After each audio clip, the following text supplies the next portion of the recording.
বন্দে পুরুষোত্তমম বন্দে পুরুষোত্তমম বন্দে পুরুষোত্তমম। পরম প্রেমময় শ্রী শ্রী ঠাকুর অনুকূল চন্দ্রের চরণে আমার কোটি কোটি প্রণাম। প্রধান আচার্য শ্রী শ্রী বড়মার চরণে আমার কোটি কোটি প্রণাম। প্রধান আচার্যদেব শ্রী শ্রী বড়দার চরণে আমার কোটি কোটি প্রণাম। বর্তমান আচার্যদেবের চরণে আমার কোটি কোটি প্রণাম। সঙ্গে অবিন্দা এবং আমার গুরু পরিবারের প্রত্যেকের চরণে আমার কোটি কোটি প্রণাম। আমার স্বাস্থ্য চ্যানেল থেকে আজ কিছু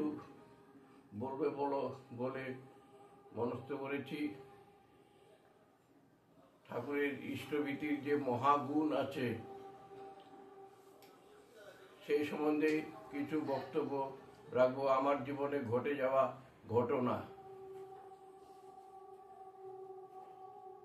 বলবো বলে মনে করছি। আমার গুরু ভাই বোনেরা এবং দর্শকবৃন্দ, দাদারা ও মায়েরা এবং আমার পাঞ্জাধারী ঋত্বিক দেবতা এবং পাঞ্জাধারী অধ্যুর্য যাজক প্রত্যেকের কাছে আমার তাদের চরণে আমার আনন্দিত জয় গুরু। আমি কোনো বক্তা নই, আমি সাধারণ একজন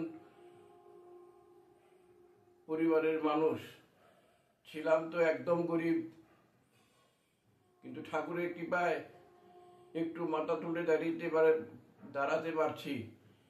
কিন্তু প্রথম জীবনে আমার খুব কষ্ট হয়েছিল। আমরা খুব গরিব লোক ছিলাম।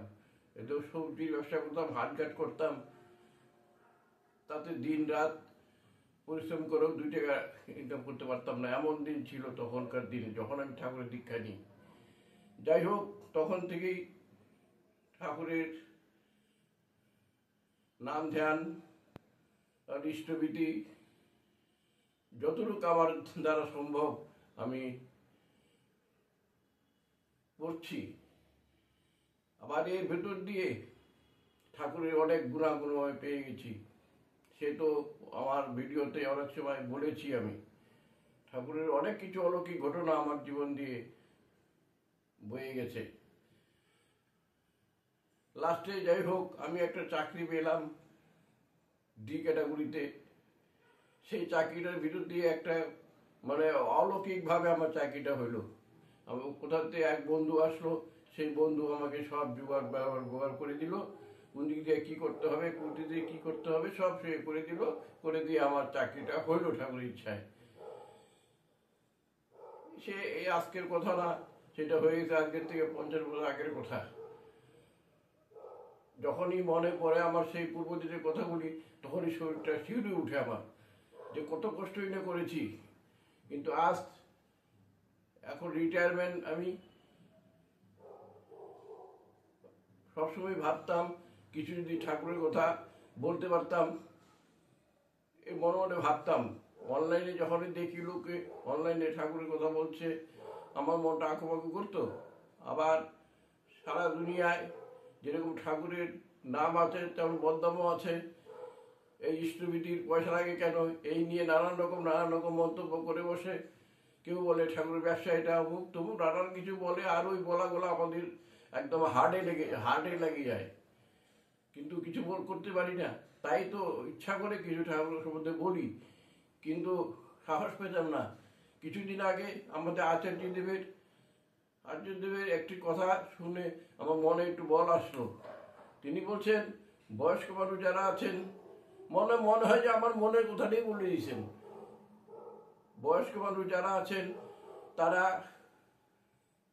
ঠাকুর সম্বন্ধে, পুরানো লোক যারা আছেন, ঠাকুর সম্বন্ধে যারা অভিজ্ঞ আছেন, ঠাকুরকে যারা বহুদিন ধরে ঠাকুরের কাজ করে আসছেন কম বেশি, তাদের জীবনে কি পাওনা আছে, কি পেলেন কি না পেলেন, এইসব সম্বন্ধে যদি আপনারা স্মার্টফোনের মাধ্যমে অনলাইনে বলতে পারেন। আপনারা হয়তো বয়স্ক মানুষরা স্মার্টফোন চালাতে পারেন না, যদি নাতিনাতকার বা কোনো ছেলে ফেলে দিয়ে আপনি স্মার্টফোনটা শিখে নেন, ঠাকুরের কাজ করেন, তাহলে ভালোই হবে। আপনারা আনন্দিত থাকবেন আর বিস্তারই জীবন বিস্তারী প্রেম, বিস্তারী জীবন, বিস্তারের অস্তিত্ব হারাও, নিভে যেও না। যাই হোক, আমাদের আচার্যদের বলছেন এক কথায়, পারলে ঠাকুরের কথা বলবেন স্মার্টফোনে। কিন্তু আমার স্মার্টফোন ছিল না। আমি ভাবতাম স্মার্টফোন কেমন করে আমি জোগাড় করবো, এই নিয়ে অনেক চিন্তা ভাবনা করতাম। ঠাকুরকে বলতাম, ঠাকুর আমার একটা স্মার্টফোন তুমি জোগাড় করে দাও, যদি যেন আমি ঠাকুর বলতে পারি, আচার্যদেবের খুব মন যে বলছেন কথাটা রাখতে পারি। তাছাড়াও আগের থেকেই আমার আঁকুপাকু ছিল, কিন্তু এটা আমার মনের কথা আচার্যদেব বলে দিয়েছেন। এরপরে থেকে আমার মনটা আরো ছটফট করতে বলার জন্য। যাই হোক, বর্তমানে আমি একটা স্মার্টফোন পেলাম, তার মাধ্যমে আমি আমার জীবনের ঠাকুরের কাছে কি কি পেলাম তা বলার জন্য চেষ্টা করছি। দেখুন, 4 বছর আগের ঘটনা, 1921-এর 2020 ঘটনা, 2021 সালের ঘটনা। আমি একদিন রাত্রেবেলা স্বপ্নে দেখছি মহাকাল আসছে আমার কাছে, এসে বলতেছে, এই রঞ্জিত, তুই আমার সঙ্গে আয়, আমার দলে আয়। আমি যে, আপনি কে? বলে যে, আমি মহাকাল। আমি যে, না, আমি মহাকালের দলে যাবো না। তোর বলতেছে যাবি না বলতেই উনি আমাকে একটু মানে চোখ রাঙাইলো। যেই চোখ রাঙাইলো, আমি তখন ব্যাগ দৌড় দিয়ে দিলাম, ওই হতে পালায় গেলাম। দৌড় দিয়ে যেয়ে একটা ঘরে ঢুকে গেলাম। ওই ঘরে যেয়ে দেখি ঠাকুর বসে আছে খাটের মধ্যে। আমি যে ঠাকুরকে বললাম, ঠাকুর, আমাকে না মহাকাল ডাকতেছে, আমি মহাকালে যাবো না, আমি মহাকালে যাবো না, আমাকে বাঁচান। ঠাকুর আমাকে বলে কি, একটা টাকা দিত আমাকে, ডাইরেক্ট একটা টাকা দিত আমাকে। হ্যাঁ, দিচ্ছি পকেটে হাত দিচ্ছি, দিয়ে আমার ঘুমিয়ে গেল। তারপরের দিন আমি ওই 1 টাকা যেগুলো ভাবে পাঠিয়ে দিছি ঠাকুরবাড়িতে। যাই হোক, এর 1 সপ্তাহ পরে একটা পেশেন্টকে দেখতে গেছিলাম। সেই পেশেন্টের প্রেশার যখন মাপতেছিলাম, সেই পেশেন্টের কি ঘটনা হচ্ছে, পেশেন্টটার দূষী হাওয়া, মানে একটা বাজে নেগেটিভ হাওয়া তার শরীরের মধ্যে আছে, যার জন্য নাকি তার পেটের ব্যথা, জ্বর, সে হসপিটালে ভর্তি হয়েছিল। 3 দিন হসপিটাল থেকে আসলো। আসার পরে তার আবার পেটের ব্যথা, জ্বর আরম্ভ হয়েছে আজকে সকাল থেকে। তখন সন্ধ্যার সময় আমাকে ওর ওয়াইফ আমাকে ডাকতে আসছে, বলছে, কাকু, আমার হাজব্যান্ডের এই অবস্থা, আপনি একটু প্রেশারটা ভেবে দেন না আমার। কি প্রেশার? খুব পাগলামি করতেছে। ঠিক আছে। তখন সন্ধ্যা 7টা হবে, প্রেশার মাপতে গেলাম। প্রেশার মাপতে যেই আমি প্রেশার মাপতেছি, ও আমার দিকে এমন ভাবে তাকাইলো, একেবারে চোখগুলো লাল ঢিকঢিকা, আমার দিয়ে একবার একটা মানে আগুনের গোলার মতো একটা কিছু আমার চোখ মধ্যে ঢুকে গেল। আমি বুঝতে পারলাম কিছু একটা মানে একটা রের মতো আমার চোখের মধ্যে ঢুকে গেল, আর বড় বড় করে চোখ আমার দিকে তাকায় আছে। তখন আমি পেশেন্টটা দেখলাম খুব উল্টাপাল্টা, প্রেশারের কোনো ইয়ে নাই, প্রেশার সব উল্টাপাল্টা। নার্ভ ধরে দেখলাম, নার্ভও উল্টাপাল্টা নার্ভ, নার্ভের কোনো স্থিরতা নাই, কোনো একটা রেগুলারেশন নাই। তখন আমি ওদের বললাম যে, দেখো, তোমার হাজব্যান্ডের তো হসপিটাল থেকে ভর্তি করে ভর্তি ছিল হসপিটালে, তোমরা নিয়ে আসছো, হাতের সঙ্গে নিয়ে আসছো 3 দিন পরে, আর এখন যদি আমার পেটে ব্যথা উঠছে, তোমার আর হসপিটালে নিতে হবে না। কেন? আমি বললাম, তোমার হাজব্যান্ডের শরীরে একটা নেগেটিভ শক্তি কাজ করতেছে, বাজে দূষী হাওয়া আছে শরীরের মধ্যে। তুমি এক কাজ করো, অমুকের কাছে যাও, নাম ছিল মন্টু, একটা লোক আছে, ওর কথা বলে দিলাম, যাও মন্টুর কাছে যাও, মন্টুর কাছে হয়তো ওকে বলে একটা তেল গোড়া জোগাড় করে নিয়ে আসো, তেল গোড়া দিলে তোমার স্বামী ভালো হয়ে যাবে। এই কথা বলে দিলাম, বলে দিয়ে আমি তো বাড়িতে চলে আসলাম।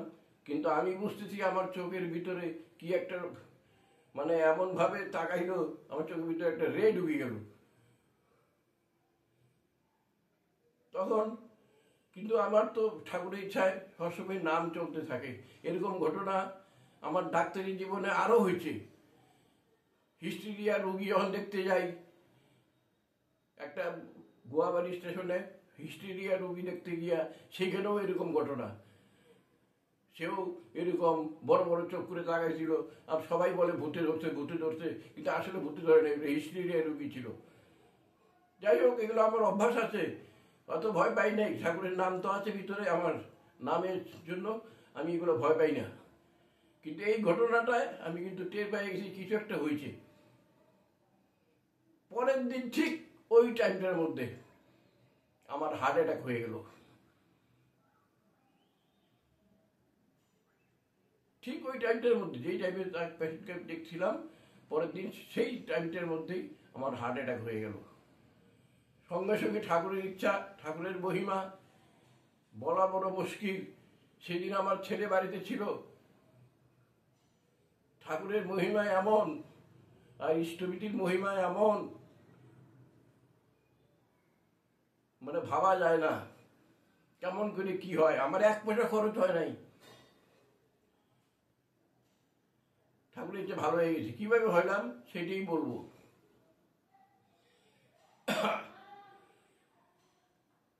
সঙ্গে সঙ্গে ছেলে আমাকে ধরে ফেলাইলো, আর ওর মাকে বললো বাবার হার্ট অ্যাটাক হয়েছে, তুমি এখন ধরো, আমি তাতেই ভ্যান নিয়ে আসতেছি। আমার স্ত্রী আমাকে ধরে রাখলো, সঙ্গে সঙ্গে ভ্যান আনতে গেলো, ভ্যানও পায়ে গেল। সঙ্গে সঙ্গে মানে টোটো, ভ্যান তো না, টোটো পায়ে গেল। আর টোটো প্রায় 10 মিনিটের ভিতরে টোটো নিয়ে আসলো। আর টোটোতে উঠলাম, আমাকে 10তলা হসপিটাল নিয়ে গেল। হসপিটালে যিনি 10তলা হসপিটালের ওখানে তো বলতেছে ওখানে আইসিইউ রুম নাই, আপনাদের কিন্তু রাখা যাবে না। আর ঠিক ওই টাইমে দেখেন কেমন ঠাকুরের লীলা। ওই টাইমে সদর হসপিটালের আইসিইউ রুমের যে বড় ডাক্তার, সে এখানে অ্যাটেন্ড আসছে ওই টাইমটার মধ্যে। উনি বলতেছে কি হয়েছে, কি হয়েছে, পেশেন্টের কি হয়েছে? বলে যে ওটা হার্টের পেশেন্ট, হার্ট অ্যাটাক হয়েছে। যে বলছে, এদিকে একজন লোক, একটা ছেলে ওইখানকার সুইপার, বিহারি ছেলেটা, ফট করে বলতেছে, আরে উনি তো ডাক্তারবাবু আছে, আরে উনি তো ডাক্তারবাবু আছে। আরে বলতে কার কথা বলতেছো? ককে এই যে পেশেন্টটা, উনি তো নিজেই ডাক্তারবাবু আছে, এরকম বলতেছে। কাকে তুমি চেনো নাকি ওকে? হ্যাঁ চিনি তো, ওনাকে জলপাইগুড়ি রোডে আমি দেখছি তো, উনি চাকরি করে, ডাক্তারি করে। এরকম যখন বলতে, তখন ডাক্তার বললো কি এক কাজ করো, এখান থেকে অ্যাম্বুলেন্স দিয়ে দাও হসপিটাল থেকে। সঙ্গে সঙ্গে অ্যাম্বুলেন্স দিয়ে দিল, হসপিটালে অ্যাম্বুলেন্স দিয়ে দিল, সদর হসপিটাল নিয়ে গেল। সদর হসপিটাল ডাক্তার বললো যে সত্যি তুমি নিয়ে যাও, আমি আসতেছি এখনই। সেই পিছু পিছু ডাক্তারে গেল, যা দেখি একটাই সিট আছে, ভিআইপি কোটার একটা সিট আছে। সেই সিটের মধ্যে আমাকে রাখলো। আচ্ছা, তখন তো নানা রকম ইঞ্জেকশন ফিঞ্জেকশন দিল, তখন সব টের পেয়েছি। কিন্তু এটাও টের পাচ্ছি, আমার শ্বাস দম তো বন্ধ হয়ে আছে, শ্বাসটা বাড়াইতে পারতেছি না, মুখ টুক তো ছ্যাপড়া ট্যাপড়া ভর্তি হয়ে গেছে। কিন্তু এইটা টের পাচ্ছি আমার ভিতরে নাম হচ্ছে, খুব নাম হচ্ছে, মানে মানে সেকেন্ডে 2বার 3বার নাম হচ্ছে, সেকেন্ডে আমার ভিতরে নাম হচ্ছে, যে টের পাচ্ছি আমি। আর আমি ঠাকুরের কথা চিন্তাও করতেছি যে মারা তো যাবো, আর তো কোনো কিছু নাই, ভিতরে নাম হচ্ছে, আমার নাম তো করার উপরে দিয়ে করার কোনো শক্তিই নেই, তো ভিতরে আমার অন্তঃস্থলে একটা নাম হচ্ছে, আমি টের পাচ্ছি, মানে সেকেন্ডে 3বার 4বার নাম হচ্ছে। এইভাবে করে নাম আমরা কোনোদিন করিনি, সেকেন্ডে 3বার করে হয়ে যাচ্ছে নামটা। যাই হোক, যতক্ষণ আমার শেষ পুরাটা ছিল, মানে এরকম নামের টের পাওয়ার শেষটা ছিল, ততক্ষণ তো বুঝছি যে নাম হচ্ছে। কিন্তু এক সময় আমার সেই শেষটা হারায় গেল। সেই শেষটা যখন হারায় গেল, এইভাবে করে চলে গেল 3 দিন। মরা মতো করে আছি, ডেড বডি। এদিকে কান্নাকাটি, বাড়িতে কান্নাকাটি, পাড়া প্রতিবেশীর সবাই বলছে এই লোকটা মারা গেছে। মানে একটা বিরাট, সবাই জানে আমি মারা গেছি। ডাক্তারকে জিজ্ঞেস করে, ডাক্তার বলছে ভগবানকে ডাকেন, আমাদের কিছু করার না, আমরা যা করার করতেছি, চেষ্টা করতেছি, আর কিছু করার নেই, ভগবানকে ডাকেন। এইগুলা পেশেন্ট খুব রেয়ার বাঁচে, 100টার মধ্যে 1-2টা বাঁচে। আমাদের আর কিছু করার নেই। আর বাড়িতে তো এরকম কান্নাকাটি আরম্ভ করেছে সবার। যাই হোক, 4 দিন পর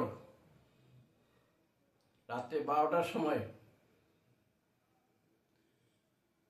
আমি পট করে আমার ভিতরে একটা সেন্স চলে আসলো, সামান্য একটু সেন্স চলে আসলো, মানে 100%-এর মধ্যে 1% সেন্স চলে আসলো।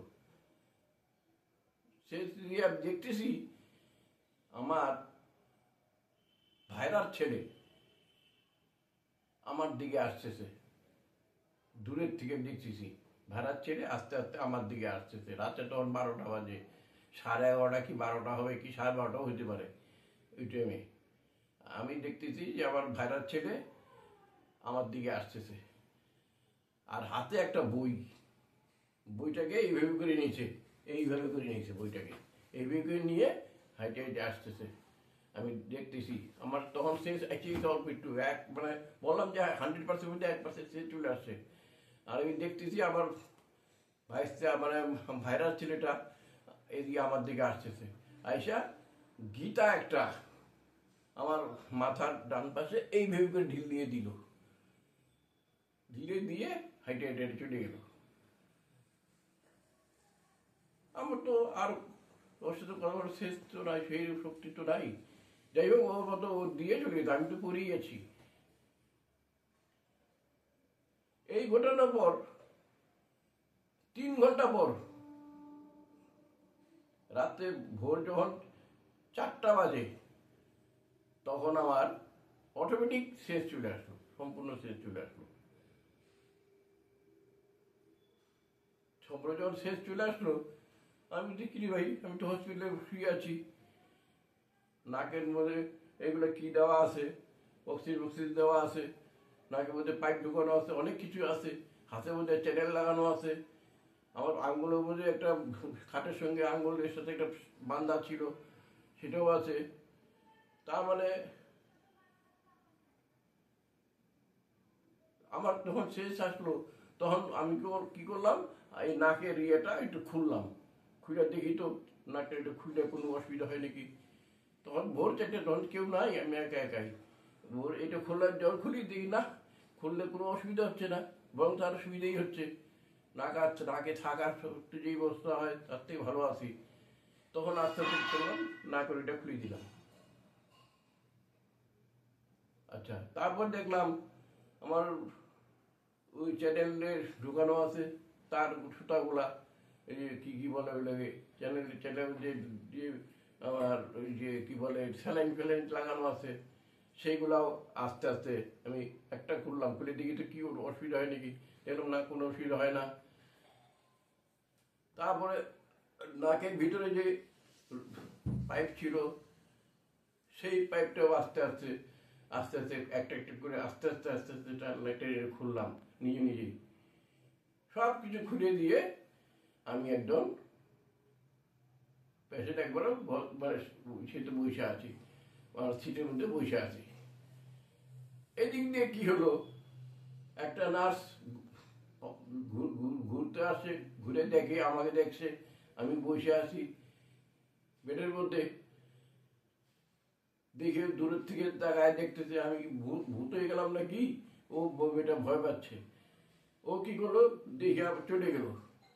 চলে যায়, আরো 2-3টা নার্সকে নিয়ে আসলো। ওই 3টা নার্স নিয়ে 4জন একবারে আসলো। 4জন এসে ওই দূরের থেকে আমাকে দেখে, সামনে যায় না, দূর থেকে দিকে দিকে কিছুক্ষণ পরে চলে গেল। তার কিছুক্ষণ পরে মেট্রোনকে ডেকে নিয়ে আসলো। মানে ওরা ভয় পাচ্ছে যে ডেড বডিটা কি করে বসে আছে, সব কিছু খুলে টুলে দিয়ে, তারপরে কি ভূত হয়ে গেলো নাকি এরকম ভয় পাচ্ছিল মেয়েরা। যাই হোক, পরে মেট্রো আসলো, মেট্রোরও আসে ওই দূরের থেকে দেখলো, কিছু কথাবার্তা বললো না আমাকে, মেট্রোর দিঘা চলে গেছে। কিন্তু আমি বলতেছিলাম মেট্রোর কি আমাকে জল দেওয়ার কথা, আমি দেখাচ্ছি, হাত দিয়ে দেখাচ্ছি, আমার গলা সব ছিল না তো, আমি হাত দিয়ে দেখাচ্ছি জল খাবো জল খাবো, কিন্তু মেট্রো বুঝলো না। তারপরে যখন সকাল 7টা বাজলো, আমি তো জল পিপাসায় মরে যাচ্ছি, আমার মনে হয় এখন জলের জন্য মারা যাব, এত গলা আঠা হয়ে গেছে, আঠা আঠা হয়ে গেছে, মানে ঢোক গিলেও জল বেরোচ্ছে না, মানে এরকম অবস্থা। যাই হোক, এরপরে যতবার নার্স আসছে ততবারই নার্সের কাছে জল চাচ্ছি, জল জল আস্তে আস্তে করে বলতেছি, কিন্তু লাস্টে একটা নার্স না করে দিল, কি আমরা জল দিতে পারবো না, ডাক্তার যখন আসবে তখন দিবে, ডাক্তার বললে তখন দিব, এখন দিব না। ঠিক আছে, যখন ডাক্তার কখন আসবে ভগবান জানে। যাই হোক, তারপর 7:30টার সময় ডাক্তার আসলো, মানে ডাক্তারকে মনে কল করেই নিয়ে আসছে, ডাক্তার তো অ্যাকচুয়ালি 9:30-10টার আগে ঢুকে না ওয়ার্ডে।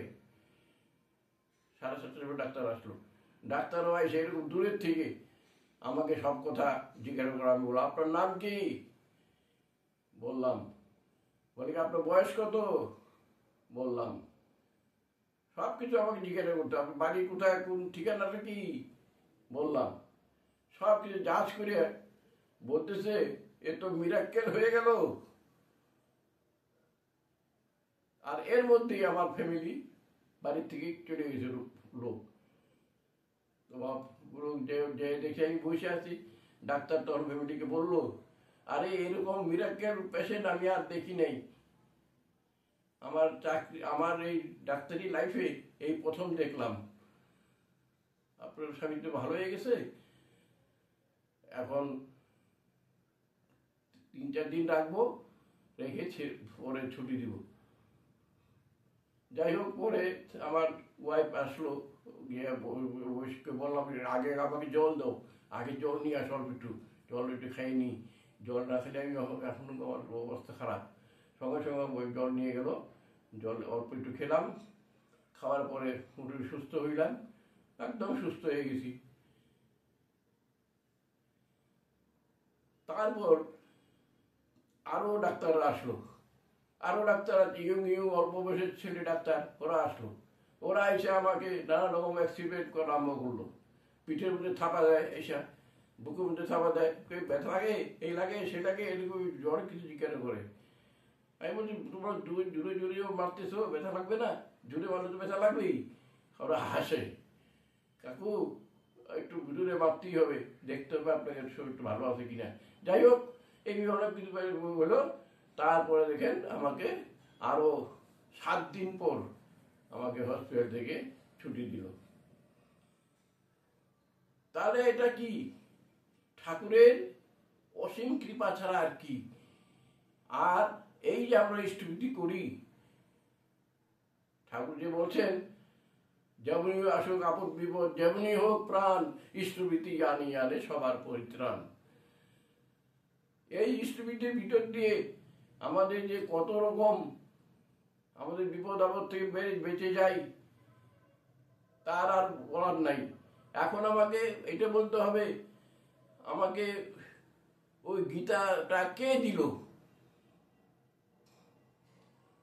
সেই যে ছেলেটা দিয়েছিল দেখছিলাম, সে আমাদের আত্মীয় হয়তো। আমি বাড়িতে আসার পরে 5 দিন পরে ওর বাবা সহ আসছে, আসার পরে আমি বললাম ফুচকা তুই কি আমাকে একটা বই দিয়েছিলি, গীতা দিয়েছিলি আমার আমার শিওরের পাশে হসপিটালে? বুঝলি না। আমি বললাম তোকে দেখলাম আমি রাত্রে 11:30-12টা হবে, তখন তুই আসলি, আমাকে গীতাটা দিয়ে তারপরে হাসতে হাসতে চলি, দেখলাম আমি তোকে। কই কি তোর কি ব্রেন খারাপ হয়ে গেল নাকি? আমাকে বলতেছে রাত্রে 12টার সময় আমি হসপিটাল যাবো? আমি দিনের বেলায় যাইনি হসপিটালে। আর আমার ভাইরা উঠে বলতেছে আরে মশাই আপনি যে এই কথা বলতেছেন, রাত্রে 12টার সময় ওকে ঢুকতে দিবে আইসিইউ রুমে। তখন আমার খেয়াল করলো, কথা ঠিক, হ্যাঁ, দিনের বেলা তো ঢুকতে দেয় না আইসিইউ রুমে, টাইম ছাড়া বেডে ঢুকতে দেয় না, আর রাতে 12টার সময় ঢুকতে দিবে ওকে। তখন আমার সেন্স আসলো, হ্যাঁ কথা ঠিক, রাত্রে 12টার সময় ওকে ঢুকতে দিবে না, কাউকেই ঢুকতে দিবে না। তাহলে যে দিল আমাকে, আমি যে দেখলাম আমার এই ছেলেটা আইসে হাইটে হাইটে আইসে আমার মাথার সামনে ঢিল দিয়ে দিল, দেখলাম, আমি সব দেখলাম। সেই সেন্সটা তখন ঠাকুর আমাকে দিয়ে দিছিল। তাহলে আমাকে কে দিয়ে গেল গীতাটা? ঠাকুর স্বয়ং দিয়ে গেছেন। এই জন্য তাকে কেউ দেখতে পারে নাই, নার্স ডাক্তার ওরা কেউ দেখতে পারে নাই যে ঠাকুর যাচ্ছে। আমাকে দেখা দিচ্ছেন যে আমাকে তখন ওই টাইমে কেন সেন্স আসিয়ে গেল আমার। বললাম যে 100%-এর মধ্যে 1% সেন্স আসছে। খালি চিনতে পারতেছি যে ও আমার ভাইস্তা হয়, দেখতেছি ও এসে আমার গীতাটা আমার মাথার সামনে দিল ঢিল দিয়ে, দেখলাম আমি। একটু সেন্স আমাকে আনিয়ে দিল, ঠাকুরই আনিয়ে দিল। আর একমাত্র ঠাকুরেরই কাণ্ড এটা, স্বয়ং ঠাকুর ওর রূপ ধরে এসে আমাকে ভিতরে দিয়ে গেছে। এছাড়া আমাকে বাঁচানোর মধ্যে কোনো উপায় ছিল না, রাস্তা ছিল না মনে হয়। এই জন্য গীতাটা দিয়ে আমার জীবনটাকে বাঁচাই দিল ঠাকুর। এই হলো ইষ্টভীতির গুণ। যতন যাজন ইষ্টভীতি করলে কাটে মহাভীতি। এটা তো আমার ঠাকুর প্রমাণ হয়ে গেল। আমার 1 পয়সা খরচ হয় নাই। অন্য কোনো ফ্যাশন হইলে পরে চিনপুরি নিয়ে যাও, ওখানে নিয়ে যেত, ওখানে নিয়ে যাও, কত টাকা খরচ হয়ে জীবনে চলে যেত। কিন্তু সব কিছুর মধ্যে একটা যোগাযোগ, সুন্দরভাবে যোগাযোগ পেয়ে গেলাম। এবং হসপিটাল যাওয়ার সাথে সাথে সুইপারটাই প্রমাণ করে দিল যে আমি মেডিকেলের লোক। আমি একটা যাই হোক হোমিওপ্যাথি ডাক্তারি করি, কিন্তু মানুষকে তো মেডিকেলের লাইনে আছি, তাই ডাক্তারটা পট করে দয়া হয়ে গেল। এইবার একটা যে সে ভিআইপি কোটার মধ্যে আমাকে ভর্তি করে দিল। বুঝতে পারলো যে উনিও মেডিকেলের ছেলে লোক হবে। বলতেই আছে, সুইপারটা বললো উনি ডাক্তারবাবু আছে, ডাক্তারবাবু আছে, ওনাকে দেখছি আমি জবাই রোডে চাকরি করে, আবার ডাক্তারিও করে, আমি চিনি ওনাকে, এরকম বলতেছিল। ওই ডাক্তার তখন একটু মায়া লেগে গেল, দিল ভিআইপি কোটার মধ্যে আমাকে মানে সিট দিয়ে দিল। একটাই ভিআইপি কোটা খালি ছিল। এগুলো সব ঠাকুরের লীলা। ঠাকুর আমাকে রক্ষা করে দিল, আবার পুনর্জন্ম দিল, না হলে আমি চলে গেছিলাম। আর ওই যে আমি স্বপ্নে দেখছিলাম মহাকাল আমাকে বলতেছিল তুই আমার কাছে আয়, তুই আমার কাছে আয়। আমি বলছি না, আমি যাবো না, তোর কাছে যাবো না। আমি এই কথা বলে আমি দৌড় মারলাম। দৌড় মারে দিয়ে যায় একটা ঘরের মধ্যে ঢুকে গেলাম। ঘরের মধ্যে ঢুকে দেখি ঠাকুর বসে আছে খাটের মধ্যে। আমি তো সাথে সাথে ঠাকুর আমাকে না এরকম মহাকাল ডাকতেছে, মহাকালের কাছে যাওয়ার কথা বলতেছে, তুমি আমাকে রক্ষা করো। যেই কথা বলছি আমাকে 1টা টাকা দিত, আর কোনো কথা নেই, 1টা টাকা দিত। হ্যাঁ দিচ্ছি পকেটে হাত দিয়েছি, এমন সময় আমার স্বপ্ন ভেঙে গেল। ওই 1 টাকার বিনিময়ে এবং ইষ্টভীতির বিনিময়ে ঠাকুর আমাকে নিজে স্বয়ং রক্ষা করছে। এই জন্য বলছেন ঠাকুর, যেমনই হোক আপদ বিপদ, যেমনই হোক প্রাণ, ইষ্টভীতি আনে আনে সবার পরিত্রাণ। আজকে মানুষ জগতে এই ইষ্টভীতি নিয়ে, ঠাকুরের ইষ্টভীতি নিয়ে যে যা কত রকম কথা বলে, কিন্তু মানুষ জানে না এই ইষ্টভীতির গুরুত্ব কত। একটা ব্রাহ্মণকে দান করা যাইতো না, একটা শুদ্ধ ব্রাহ্মণকে কিছু দান করা যায় না, ওরা দান নিতে চায় না। কিন্তু ঠাকুর স্বয়ং নিজে যাই নিচ্ছেন, এর চেয়ে ভাগ্যবান আর কি আছে? কিন্তু মানুষ বুঝে না। ইষ্টভীতির কথা বললেই মানুষ বলে এই ঠাকুরের ইষ্টভীতি লাগে, পয়সা দিতে লাগে। আর এই পয়সার ভিতর দিয়ে যে মানুষের কত মঙ্গল হচ্ছে সেটা তো আর মানুষের বোঝার ক্ষমতা নাই। মানুষের তো খালি দোষটাই দেখতে পারে, তার ইন্টারনাল ভজনটা তো জানে না। যাই হোক, আমি আর ভিডিও বেশি বাড়ালাম না। প্রত্যেকের কাছে আমার নিবেদন যে এই ইষ্টভীতির তুক কি জানিস ইষ্টভীতি পালা, এই তুকের এই নিকুত পালায় জুড়াই অদূর জ্বালা। আমরা সারা জীবন যত কাম অকাম যাই করি না কেন, শেষ জীবনে যে জ্বালা হয়, যখন সব হারায় যায় তখন যে মানুষের ভিতরে জ্বালা সৃষ্টি হয়, সেই জ্বালার থেকে রক্ষা পাওয়ার জন্যও ইষ্টভীতি করার ভিতর দিয়ে যাদের জীবন পরিচালিত হয়, তারা লাস্ট জীবনে জ্বালাটা থাকে না, তারা শান্ত থাকে। কেননা আমি আমার যতটুকু আমার কর্তব্য ততটুকু আমি করেছি। ভগবান আমাকে মানুষ করে জন্ম দিয়েছে এবং ভগবানের কথা বলতে চলেছি, এই জন্য আমাদের ভিতরে জ্বালা থাকে না। এই জন্য ঠাকুর বলছেন, ভিক্ষা করেও ইষ্টভীতি করলে আর্য ছেড়ে অযুক্তিত পর্যটনের ফল তাহাতে মিলে। কত রকম ভাবে ঠাকুর ইষ্টভীতি সম্বন্ধে বলছেন, তার ইয়ত্তা নাই, তবুও মানুষ বুঝতে চায় না। জয় গুরু। আপনারা প্রত্যেকেই শুভ মঙ্গলে করে থাকেন, ঠাকুরের ইষ্টভীতি জয় ইষ্টভীতি মতো করবেন এবং মানুষ ঠাকুরকে নিয়ে থাকেন, ঠাকুরের কোলে থাকবে, মঙ্গলের কোলে থাকবেন। আর প্রত্যেকেই সুষ্ঠু স্বাস্থ্য জীবন পরিচালনা করুক, এটি আমি ঠাকুরের কাছে আবেদন করি। প্রত্যেকের মঙ্গল হোক। জয় গুরু। বন্দে পুরুষোত্তম।